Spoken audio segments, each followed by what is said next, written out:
There's a Buddhist saying that failures are part of life. If you don't fail, you don't learn.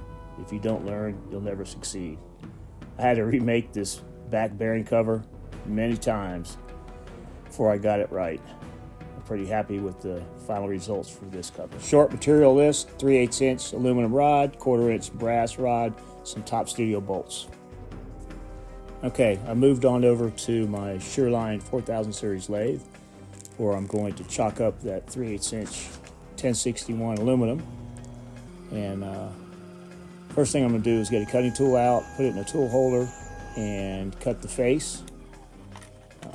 Get it nice and cleaned up, followed by turning about 1 inch of material. When I say turning, I'm talking about the sides or the edges. Face will be the front. Okay, moving back over to the mill. I'm going to grab the 4-jaw chuck and attach it to the rotary table. Mount that to my mill and chalk up the recently machined face and turned rod.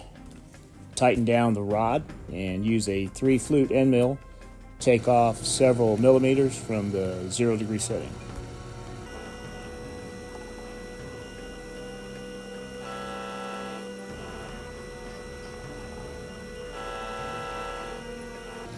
Okay, now that side's done, I'm going to spin around the pole here from 0 to 180 degrees.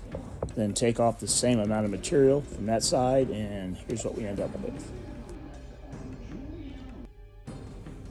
By machining this rod, it's beginning to look like what I'm shooting for. Changing my mill setup for drilling 2 holes for the bearing covers, followed by 8 attachment bolt holes.